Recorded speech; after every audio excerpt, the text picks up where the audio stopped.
Oi, hoje é quarta-feira, a minha cirurgia é amanhã e eu tive uma terça-feira totalmente atípica frente ao que eu tava esperando para esse pré-operatório. Eu sempre fui uma pessoa extremamente tranquila de viver um dia de cada vez. Então, se eu for viajar amanhã, eu não vou ficar ansiosa hoje. Se eu for fazer um procedimento amanhã, eu não vou ficar pensando sobre esse procedimento hoje. E a mesma coisa acontece com cirurgia. Tudo bem que eu nunca fiz uma cirurgia desse porte, mas assim, não é o meu normal ficar preocupada. E na terça-feira eu comecei a ter muitos pensamentos nebulosos, pensamentos negativos que eu mesma não entendi. Eu fiquei tentando catar significados para isso. Eu cheguei a culpar o tadinho do meu córtex pré-frontal, que não, agora olhando para trás eu penso que não tem nada a ver com isso, mas na hora eu realmente tava tipo, meu, o que tá acontecendo com a minha cabeça, sabe?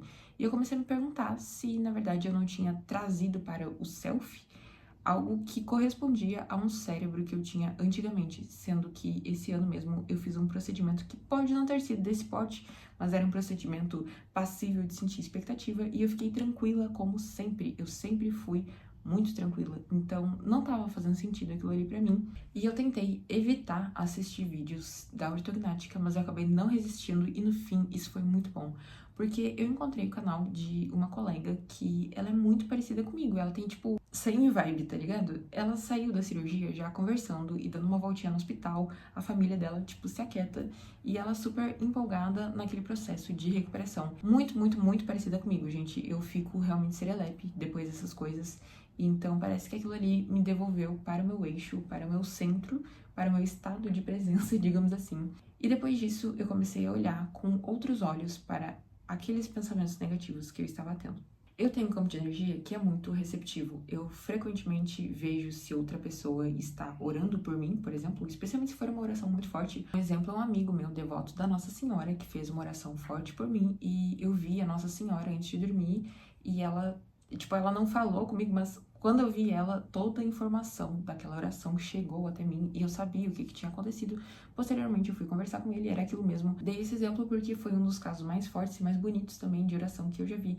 Mas às vezes as orações não têm uma qualidade tão boa assim. Eu vou falar isso com todo carinho e respeito pelos cristãos, inclusive se preferirem podem pular essa parte do vídeo, porque eu vou falar por uma perspectiva espiritualista, acreditando que tudo é energia e oração é uma movimentação dessa energia. Tem muitas pessoas que acendem velas e fazem as suas orações num estado emocional muito negativo.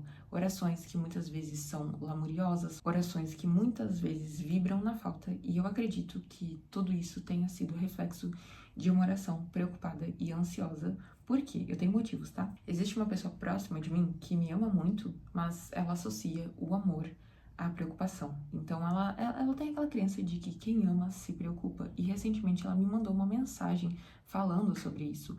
Por livre e espontânea vontade, a gente não estava no assunto e ela veio me falar até num tom de eu não sou como as pessoas que fingem que amam, ou seja, ela realmente tem essa associação muito forte de que quem ama se preocupa e se não se preocupa não é amor de verdade, sabe? Essa pessoa tem frequentado bastante a igreja e isso tem ajudado ela em alguns aspectos da vida dela, então é lógico que eu vou apoiar, mas tem vezes que eu preferia que essa pessoa não orasse por mim, porque eu recebo essa oração e eu sei que por vezes ela ora contra a minha vontade. Eu tenho meu livre-arbítrio, mas a pessoa está interferindo na minha energia sem que eu tenha dado permissão para isso. Inconscientemente, ela tem feito com que a vontade dela interfira na minha vida. O que me lembra de uma maçom que certa vez me disse que tem crente que faz oração que é pior que amarração para desfazer, porque é tanta energia, tanta força que a pessoa coloca ali e é sem querer, a pessoa não faz isso mal intencionada, mas acontece, porque, enfim, dentro dessa minha linha, dentro dessa minha crença, tudo é energia. Então a pessoa tá fazendo uma oração, ela tá projetando uma energia sobre algo, às vezes pedindo muito pra ficar com alguém, às vezes pedindo muito por qualquer outra coisa. Então, como conselho, eu digo, se vocês querem o bem de alguém, se vocês querem que uma pessoa tenha uma cirurgia bem sucedida, faz uma oração agradecendo, agradece pela vida da pessoa, agradece pelas qualidades da pessoa, agradece porque a pessoa é saudável, agradece porque a pessoa tá bem, agradece porque a cirurgia já deu certo. Isso vai fazer com que tu vibre na gratidão e, consequentemente, tu tá emanando uma energia de amor, de gratidão, de cura para a pessoa que tu quer, com certeza que tenha o melhor resultado possível, ao invés de estar emanando preocupação, ansiedade e coisas desse tipo que, infelizmente, não tem uma vibração tão boa. Dito isso, eu queria lembrar que eu não sou dona da verdade, estou plenamente consciente disso, não estou aqui para cagar regra de nada, estou aqui apenas para transmitir a minha perspectiva e a minha visão. Talvez essa interpretação que eu tenha feito esteja completamente equivocada. Eu não me conectei comigo mesmo o suficiente para analisar o que estava acontecendo. Então pode ser que não tenha nada disso, mas pode ser que tenha. Então já fica aí o aviso que é uma boa dica. Nunca vai ser ruim tu orar por uma pessoa, agradecendo pela vida dela e sentindo amor por ela. Agora, voltando ao assunto da cirurgia em si, naquele estado anterior de maior ansiedade, eu comecei a fazer uma lista de tudo que eu queria fazer. Em geral, eu sempre acho relaxante fazer listas, e agora eu tô, tipo, super empolgada pra simplesmente fazer o que eu tenho que fazer hoje, que é o meu estado dos dias anteriores. Eu mais ou menos organizei na minha cabeça tudo que eu ia fazer a cada dia, e eu tava super envolvida com as minhas atividades, até porque muitas das coisas eu queria, tipo, aproveitar enquanto a minha boca tá funcionando 100%. Por exemplo, esses dias eu fiz um churrasco, que obviamente depois eu vou ficar um tempo sem comer, né?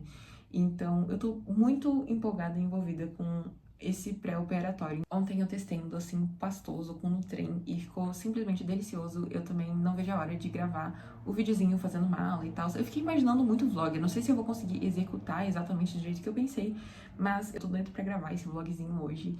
E eu tô muito empolgada com tudo que eu tenho que fazer. E outro ponto espiritual desse vídeo é que antes de até saber que eu ia fazer cirurgia e tal, tipo, quando tava tudo muito incerto ainda, eu comprei cones hindus. E esses cones hindus, eles coincidentemente chegaram no dia que eu descobri que a minha cirurgia tinha sido aprovada. Pra quem não sabe, cones hindus são aqueles cones que muitas pessoas colocam no ouvido achando que vai limpar os ouvidos. Na verdade, isso não acontece. Aquela cera que tem dentro do cone é do próprio cone e não dos ouvidos. Porém, o cone hindu ou cone chinês, ele tem várias propriedades espirituais, digamos assim. Então, ele pode ser usado, por exemplo, para limpar os chakras. Ele pode ser usado para outras coisas. E assim que os cones chegaram, eu comecei a pesquisar sobre isso e eu descobri, inclusive, que o cone ele é utilizado no pré-operatório, ou seja, para te harmonizar a tua energia antes de fazer algum tipo de cirurgia, o que eu achei o máximo. Inclusive, a especialista em cone lá que eu tava vendo, ela sugeriu que fizesse essa limpeza uma semana antes da cirurgia, e os cones chegaram bem a tempo disso, porém, eu não fiz. Então, talvez eu faça essa limpeza espiritual hoje, essa harmonização, né? E eu tô empolgada pra isso, porque há muito tempo eu já queria testar os cones hindus. Como eu pesquisei sobre eles só depois de já ter comprado, eu não sabia que existiam cones específicos para cada coisa. Então eu comprei um cone meio genérico assim, mas com certeza a gente tendo o elemento fogo ali para trabalhar vai ser muito bom. Então isso é uma das coisas que eu quero fazer hoje. Talvez eu faça uma radiônica também. E, enfim, gente, tô empolgada para o dia de hoje. A minha mãe tem uma super inclinação para frente a esse tipo de coisa, se conectar com o elemental do corpo, conversar com o próprio corpo, com as células e tal. Eu já não sou tão assim, eu sou meio desregrada espiritualmente, mas eu tô super empolgada pra fazer isso também, pra fazer uma meditação, me conectar com o meu corpo. E, enfim, eu tô muito alegre novamente, que era exatamente assim que eu tava antes, e eu tô muito feliz. E é isso, acho que eu vou separar esse vídeo do vlog em si, pro vlog ficar direitinho, né? Então eu vou concluindo por aqui, beijos e até o próximo vídeo.